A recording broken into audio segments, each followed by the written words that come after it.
Ang lalaking pintor. Sa isang tahimik na nayon, sa gitna ng mga berdeng burol, nakatira ang isang binata na nagngangalang Arjun. Mula pa sa murang edad, pinangarap na ni Arjun na maging isang kilalang pintor. Lagi siyang nag-ukol ng oras sa pagguhit sa kanyang sketchbook, iniisip ang kanyang mga likha na makikita sa malalaking galerya. Ngunit simple lamang ang buhay sa nayon, at kaunti ang mga oportunidad. Ang kanyang ama, isang magsasaka, ay gusto siyang sumunod sa kanyang yapak at mag-alaga ng lupain ng pamilya. Kahit mahal ni Arjun ang sining, iginalang niya ang kagustuhan ng kanyang ama at nagtrabaho siya sa bukid. Ngunit tuwing gabi, kapag tahimik na ang buong nayon, nagpipinta siya sa ilalim ng mahinang ilaw ng isang lampara. Ibinubuhos ang kanyang mga pangarap sa bawat stroke, kahit kaunti lamang ang pag-asa niyang matupad ang mga iyon. Isang araw, dumating ang isang malakas na bagyo sa nayon. Walang tigil ang ulan at umapaw ang ilog, binaha ang mga bukirin. Sina Arjun at ang kanyang ama ay nagsikap na iligtas ang kanilang ani, ngunit napakalakas ng tubig. Nasira ang bukid, kasama na ang kanilang kabuhayan. Dahil sa matinding lungkot, nagkasakit ang ama ni Arjun. Si Arjun ang nag-alaga sa kanya, hati ang loob sa tungkulin niya sa kanyang ama, at ang hindi pa natutupad na mga pangarap. Araw-araw ay isang pakikibaka upang mabuhay, ngunit sa mga tahimik na sandali, nagpatuloy si Arjun sa pagpipinta at natagpuan ang aliw sa kanyang sining. Isang gabi, habang nagguguhit siya sa tabi ng ilog, isang estranghero ang lumapit sa kanya.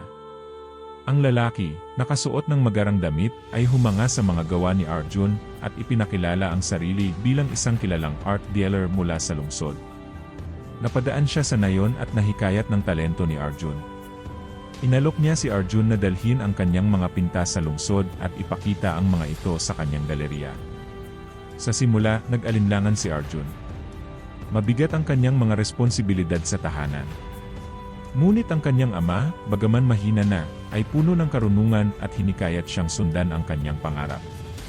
Anuman ang nakasulat sa iyong tadhana, anak, ay laging makakahanap ng daan patungo sa iyo, sabi ng kanyang ama nang may malalim na damdamin. Sa bigat ng loob, pumayag si Arjun. Dinala ng art dealer ang kanyang mga pinta sa lungsod, at sa loob lamang ng ilang linggo, ang mga gawa ni Arjun ay pinag-uusapan na ng mga kritiko at tagahanga ng sining. Ang kanyang mga pinta ay nabenta ng higit pa sa kanyang inaasahan, at di nagtagal ay inanyayahan siya sa lungsod upang ipakita ang kanyang sining. Nagbago ang buhay ni Arjun ng biglaan.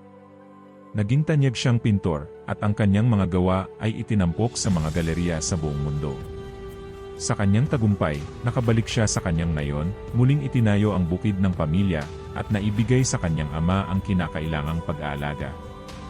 Na-realize ni Arjun na kahit gaano man kalayo ang kanyang mga pangarap, palaging abot kamay ang mga ito.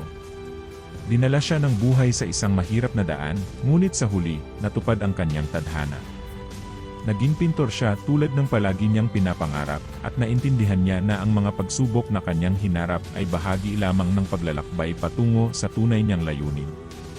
At kaya, nagpatuloy si Arjun sa pagpipinta, hindi lamang para sa kanyang sarili, kundi para rin sa lahat ng naniniwala na ang tadhana, bagamat di nakikita, ay laging natutupad.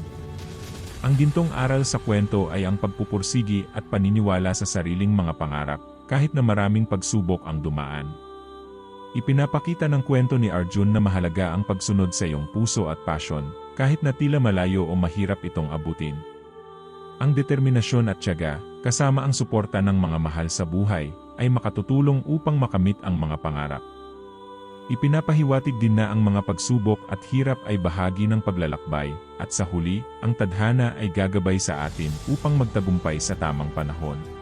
Para sa tuloy-tuloy na kwentuhan, at sa iba pang gintong aral mag-subscribe na sa ating YouTube channel, at pindutin na rin ang notification bell para updated ka sa susunod nating mga video.